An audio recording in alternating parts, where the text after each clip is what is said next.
So, today, what I thought I'd say a few words on. There's no one specific thing. This is going to be quite messy.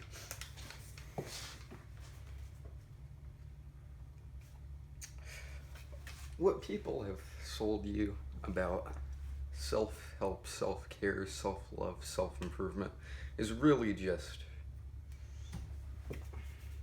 It's it's not real. It's let me see here. It's just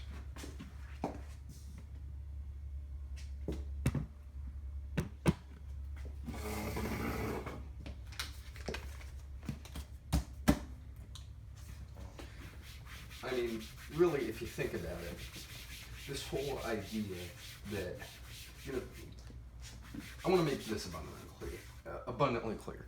There is nothing wrong with becoming a better person, or becoming stronger, getting better, being less weak. There's nothing wrong with that. I'm talking about the corporate consumerist.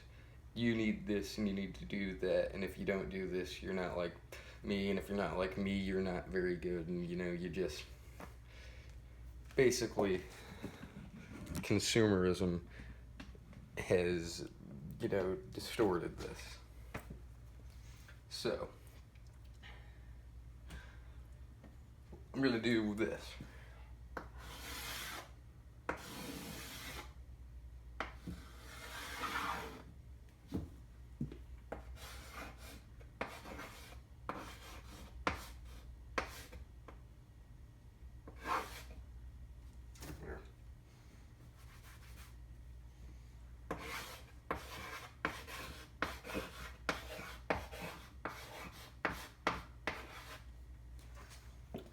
Make sure you can see that.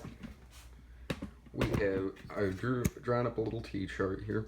This is real, improving yourself, and then there's the corporate version, which is what's commonly known as self-improvement. Real equals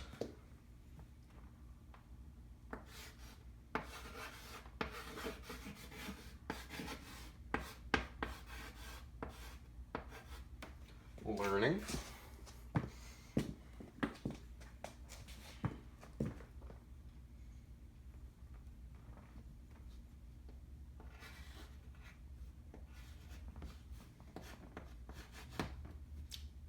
knew that was going to happen.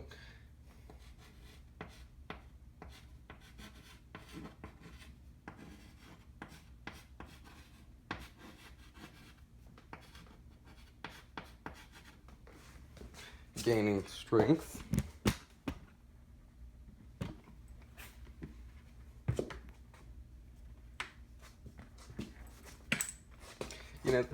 I gotta get a better setup here eventually, but we're gonna work with this. So we have learning, gaining strength,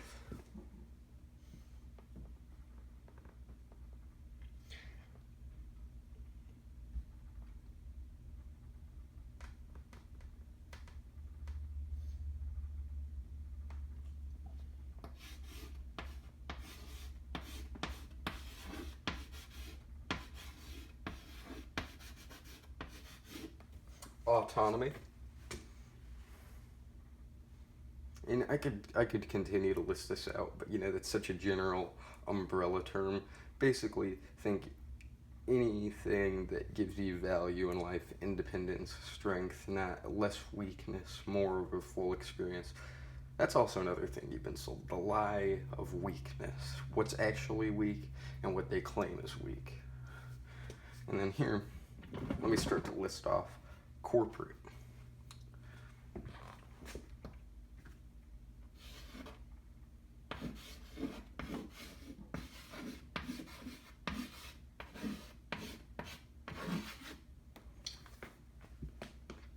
Products. And there's we'll just keep going here. So you've got products,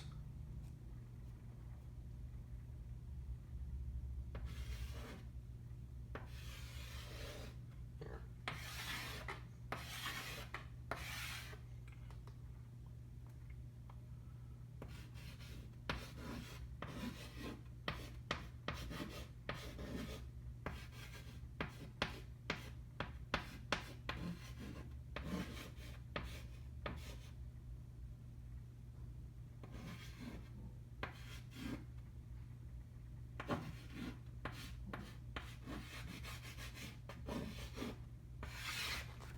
one-size-fits-all systems.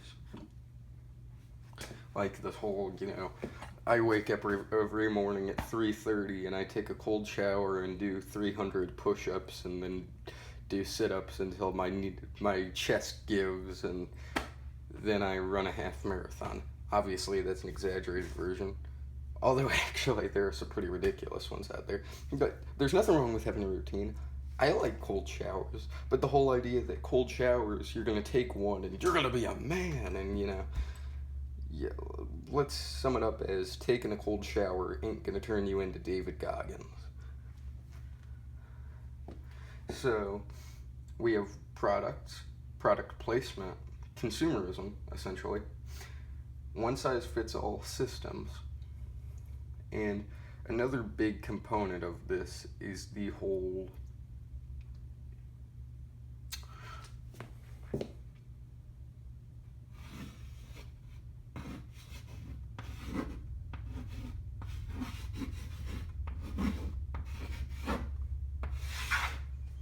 urgency. Most of, when you watch one of these videos, it's going to sell you urgency. It's going to give you this system and say, or this product, and it's going to say, this is going to change your life. This is the only thing that works. You'll be a real man. But you've only got this much time, or you've got to start now. It's like the whole sell me this pen thing. You got to create urgency, and that's exactly what they're doing here. They're selling you a lifestyle obsession.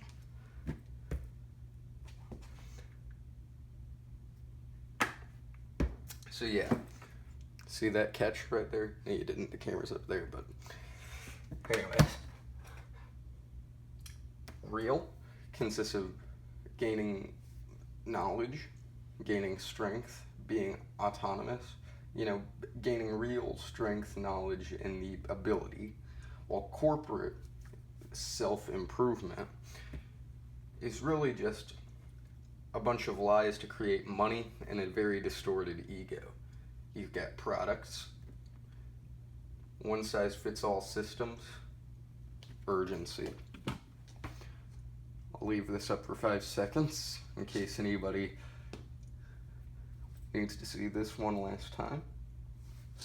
And then we're going to switch topics. Also, check how much time I have left. I forgot I'm on time limit here. Okay.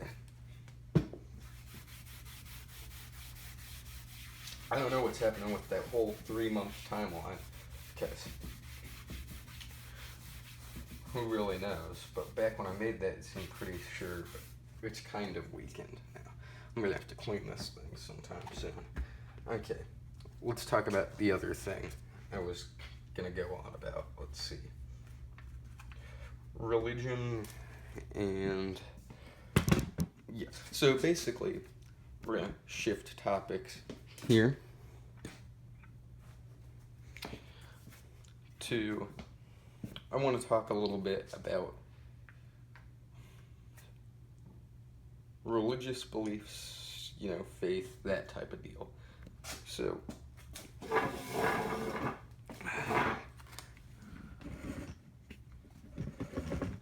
the thing is, I don't believe in a traditional God. I don't think that really I've seen, in my opinion, I don't see a lot of evidence for a greater purpose. And that's a part of it. The whole point of religions is there is no evidence. It's the whole leap of faith deal. Although they, every single religion out there, they're doing it every single day where they're going back. They're finding people, descriptions of people that line up. This shipwreck was said to happen here, and look, we found this here. Things that line up. So, but even that is, some of it is shaky. Some of it is true, to the point where I've been thinking to myself, there definitely was something here. But here's the thing. Organized religion is... not the beliefs, let's separate that real quick. Organized religion, the church, any of it, is just a breeding ground for misinformation and control and phoniness. There's a lot of it. Think of every bad story you've ever heard about a megachurch. And I'm not saying all. Obviously, like 90% of the, like, you go to any church and it's just going to be a bunch of nice people. But it's the very concept of organized religion that I just don't see as creating actual faith. It just seems like most people have this very distorted idea of what their religion is and what it makes them as a person. So I don't believe in your traditional God. However, you go down the rabbit hole of like all these, nihilists and atheists who just say that, well, the universe was created by the Big Bang. It's always existed. Then you ask them, where did that come from? Where did any of this material come from? And they just say it's always existed. It has to come from somewhere. The universe had to be created by something. Things don't just always exist. All this stuff, this material didn't just always exist and, some particles snapped and boom, here's a universe with a bunch of perfect planets. Something happened. So I guess this puts me down with sort of the whole deist thing, the whole idea that, there is a universal intelligence that is passive. Although I'm not even sure about that, but that's kind of where I've found myself landing, because when you don't feel a connection to religion, but I think it's intellectually weak to just say it's always existed. And my opinions are always developing and evolving and changing, but I think it's intellectually weak to just say it's always existed. There has to be something out there, but I'm not sure it's this. I see no reasoning behind all these arbitrary rules, beliefs, and very controlling and seemingly manipulative contradictions. Like there's the whole, how much time do we got? There's the whole thing where you do the Punnett square, where if you do like belief in God, not belief in God, and then you do like death, like real, not real, and it says that basically there's a name for it. I was just reading about this yesterday, but I'm having a brain freeze here. And it basically says that even if God isn't real, you should always believe in God, because if you die, and it turns out hell and heaven are real, you'll go to heaven, because even if it turns out that it wasn't, you'll have wasted minimal time for, like, it just, like, every single time you should believe in God. But there was one problem with that. There are 3,000 different religions out there with their own texts and their own proofs. Most of them are crap, but you talk about your Islam, your Christianity, Judaism, all of these, the major ones, they all have texts that claim they're each not to believe in the other and that they are the only real truth. So once you say, sure, I want to believe in God, but then you look at it, well, all of them are saying that they're the one, and all of them are telling me that if I don't believe in them, I'll suffer eternally. Some of them don't. Some of them are just like barely, they don't share the whole afterlife deal. But you get what I'm saying. They each claim to be the same thing. So that's kind of where I've landed. That that whole just believe in God just in case argument is intellectually weak to me. But that's all the time we got. So thanks for sitting here with me, and for once I feel like I've actually gotten at exactly what I wanted to talk about. So thank you.